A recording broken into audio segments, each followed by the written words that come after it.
नमस्कार दोस्तों, स्वागत है आपका विशेष टेक एजुकेशन पर। और आज की इस वीडियो में अपन बात करने वाले हैं एजिंग एनालाइज ऑफ आउटस्टैंडिंग। अब इसका मतलब क्या होता है? ये एक प्रकार की रिपोर्ट होती है जो कि अपने को टैली खुद बना के देता है। अब इस रिपोर्ट का मतलब क्या है कि इस रिपोर्ट की मदद से आप ये चीज एनालाइज कर सकते हो कि आपका मार्केट में कितना पैसा पेंडिंग है, यानी कि कितना पैसा ड्यू है। और अभी आपको उन लोगों को बिल जनरेट करें, यानी कि उनको माल बेचे हुए आपको अभी कितना दिन हो चुका है और अभी तक उन्होंने आपको पेमेंट नहीं दिया है। तो वो चीज एनालाइज करने के लिए ही अपन एजिंग एनालाइज ऑफ आउटस्टैंडिंग का इस्तेमाल करते हैं। तो उसके लिए आपको क्या करना है? उसके लिए आपको आना है यहाँ पे डिस्प्ले मोर रिपोर्ट्स पे। यहाँ पे अपन एंटर हिट करेंगे। उसके बाद आपको यहाँ पे एक ऑप्शन मिलेगा स्टेटमेंट ऑफ अकाउंट, इसी में आपको एंटर हिट करना है। उसके बाद यहाँ पे आपको पहला ही ऑप्शन मिलेगा आउटस्टैंडिंग, इसी के अंदर आपको एंटर करना है। और आपको आउटस्टैंडिंग में पहला ऑप्शन मिलेगा रिसीवेबल, इसी में ही आपको एंटर हिट करना है। तो आप देखोगे यहाँ पे आपके पास एक विंडो ओपन हुई है जिसमें यहाँ पे डेट्स आ रही हैं, बिल नंबर आ रहा है, पार्टी नेम आ रहा है, प्लस यहाँ पे आपको एक पेंडिंग अमाउंट आ रहा है।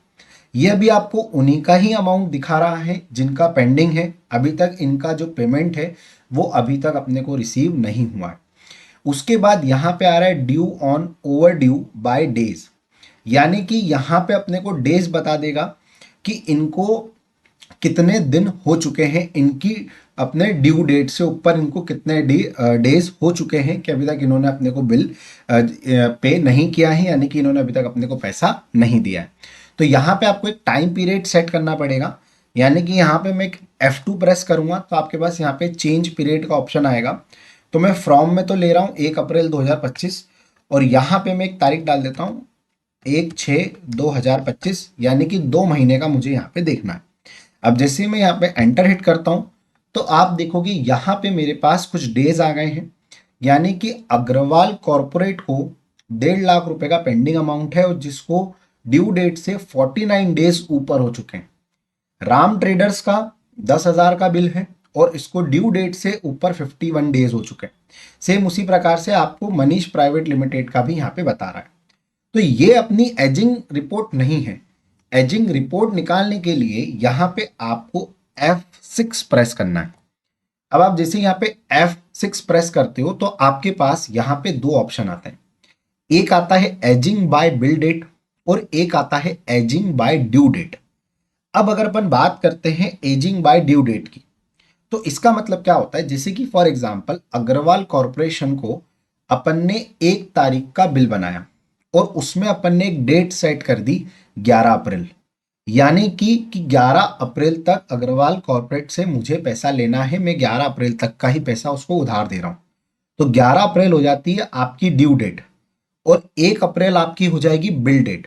तो अगर आपको यहाँ पे ड्यू डेट के हिसाब से देखना है कि अभी तक अग्रवाल कॉर्पोरेट को कितने डेज हो गए, तो यहाँ पे अपन लेंगे ड्यू डेट। और अगर अपने को बिल डेट के हिसाब से देखना है तो फिर अपन लेंगे बिल डेट। पहले अपन यहाँ पे ड्यू डेट लेते हैं। तो यहाँ पे मैं जैसे ड्यू डेट पे एंटर हिट करता हूँ तो यहाँ पे मेरे पास कुछ ऑप्शन आएगा। ठीक है, यहाँ पे मेरा कंपनी का नाम आ रहा है और यहाँ पे आ रहा है फ्रॉम एंड टू। अब यहाँ पे आपको सेट करना है डेज। अब यही है इसका असली मतलब, यानी कि यहाँ पे आप कुछ इस तरीके के डेज को सेट कर सकते हो। जैसे कि फॉर एग्जांपल मुझे देखना है कि 20 दिन ऐसे कौन से बिल हैं जिनको 20 दिन हो चुके हैं उनकी ड्यू डेट से ऊपर। ठीक है, उसके बाद एंटर हिट करेंगे। फिर ऐसे कौन से बिल हैं जिनके 20 दिन से लेकर 50 दिन तक हो चुके हैं। उसके बाद फिर ऐसे कौन से बिल हैं जिनके 50 दिन से लेकर 100 दिन हो चुके हैं। यहाँ पे अपन एक ऐसे स्लैब सेट कर दिए, यानी कि क्या करेगा टैली कि ऐसे पेंडिंग बिल बताएगा, यानी कि 3 तरीके से बताएगा। एक तरीका बताएगा कि ऐसे बिल बताएगा वो जिनका 20 दिन हो चुके हैं। दूसरा एक ऐसे भी बिल बनाएगा बताएगा जिससे 20 दिन से लेकर 50 दिन तक उनके जो बिल हैं वो ऊपर हो चुके हैं। और ऐसे भी बिल बताएगा जिनके 50 दिन से लेकर 100 दिन हो चुके हैं। अब जैसे मैं यहाँ पे एंटर हिट करूंगा तो आप देखोगे यहाँ पे अपने पास कुछ इस तरीके से एक रिपोर्ट तैयार होकर आई है। पहला आ रहा है अग्रवाल कॉर्पोरेट का, मतलब अग्रवाल कॉर्पोरेट की ड्यू डेट से ज़्यादा 20 दिन से 50 दिन तक हो चुके हैं 1.5 लाख रुपए। यहाँ पे आप देखोगे उसने 20 से लेकर 50 दिन तक दे दिया। उसके बाद अगर अपन राम ट्रेडर्स की बात करें तो राम ट्रेडर्स को उसने डाला है 50 से 100 दिन के बीच में, यानी कि राम ट्रेडर्स जो है उनके जो ड्यू डेट से 50 से ज़्यादा दिन हो चुके हैं। फिर उसके बाद यहाँ पे अगर अपन मनीष प्राइवेट लिमिटेड की बात करें तो इनकी ड्यू डेट 20 दिन से ज़्यादा की हो चुकी है। तो यहाँ पे अपने पास कुछ इस तरीके की रिपोर्ट आ गई जिसकी मदद से आप यहाँ पे इन लोगों को आप बोल सकते हो कॉल करके कि आपके इतने दिन हो चुके हैं और आप इनसे पेमेंट मंगा सकते हो। तो ये तो था अपना ड्यू डेट के हिसाब से। अगर मैं बिल डेट के हिसाब से देखा जाऊं तो यहाँ पे अपन वापस से F6 प्रेस करेंगे और यहाँ पे अपन लेंगे एजिंग बाय बिल डेट और यहीं पे अपन एंटर हिट करेंगे। तो सेम ये जो वही स्लैब्स आ रहे हैं जो कि अपन ने अभी सेट किए थे, तो यही वाले स्लैब्स को अभी मैं यहाँ पे एंटर कर देता हूँ।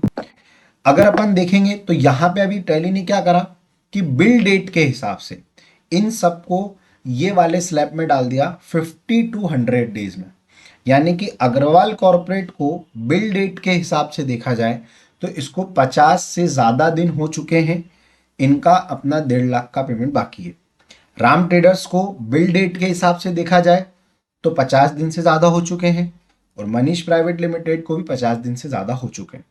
तो आप इस तरीके से आपके टेली प्राइम में एजेंट एनालाइज आप कर सकते हैं, जिसकी मदद से वही सेम बात है कि आप आपके व्यापार में से क्रेडिट कंट्रोल कर सकते हैं और आप ज़्यादा पैसा पेंडिंग नहीं रख सकते। तो आई होप आपको ये वीडियो अच्छी लगी हो।